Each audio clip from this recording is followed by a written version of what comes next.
আসসালামু আলাইকুম রহমতুল্লাহ। পুলার জন্মই হয়নি, পুলার মা কী করে, পুলার যদি প্যান্ট বানায়। হাসি লাগে না শোনা? মানে ছেলের জন্মই হয়নি গর্বে, সে তো মরাও হতে পারে, জ্যান্তও হতে পারে। তার জন্যে আগে থেকে অর্ডার দিয়ে প্যান্ট বানায় রাখছে, জামা বানায় রাখছে, তার জন্য স্বর্ণ অলঙ্কার কিনে রাখছে। এটা কি বোকামি ছাড়া আর কিছু? নতুন এনসিপি রাজনৈতিক দলের অবস্থা ঠিক ওইরকম। তারা দলের নিবন্ধন পায় না, আবার কয় আমরা নির্বাচনেই যাব। কীটা কয় ও মনু, আগে না তোমার জন্ম হোক, তারপরে না তুমি নির্বাচনে যাবা কি না যাবা সেই প্রসঙ্গে পরে কথা কইও। তোমার তো জন্মই হয়নি, তুমি ভোটে কীভাবে যাবা? আর তুমি যে নতুন করে আন্দোলন করবা শোনা, সে পয়লা বৈশাখে মানুষ বুঝে গেছে তোমার যে এখন ওই উত্তরাঞ্চলের মঙ্গা হয়, জানেন মঙ্গা? ওই যে মঙ্গা হয়েছে মঙ্গা, এই মঙ্গা সম্পর্কে আপনারা না জানলে একটু পড়াশোনা করে নিন। আমরা যখন ঢাকা বিশ্ববিদ্যালয়ে পড়ছি তখন পড়ছি উত্তরাঞ্চলের মঙ্গা, হ্যাঁ, দুর্ভিক্ষ। তাই আপনাদের দলে এখন মঙ্গা চলতেছে, বুঝছেন?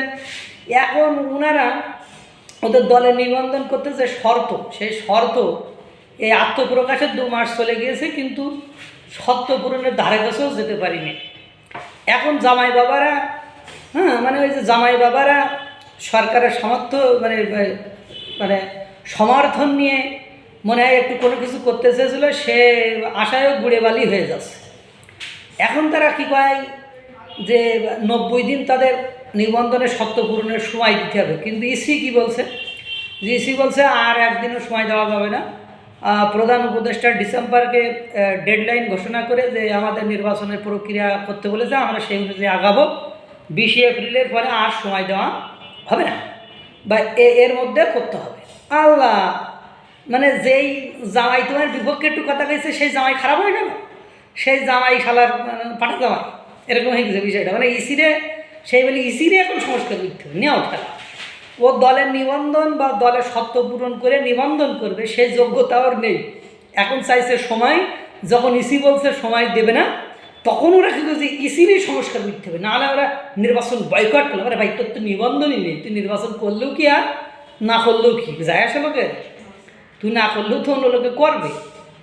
এখন কথা আছে ভাই, মানে ডিপলি রুটেড না হলে, ডিপলি রুটেড যদি মূল না হয়, তাহলে ওই গাছ অল্প ঝড়ে পড়ে যায়। দেখবেন ওই গোবর সারের উপর যেসব বৃক্ষগুলো জন্মায়, ওগুলো দেখবেন অন্য বৃক্ষ যেটা 50 দিনে যতটা বড় হয়, গোবর সারের উপর লাউ গাছ 5 দিনে দেখবেন ওই 50 দিনের মধ্যেই বড় হয়ে গেছে।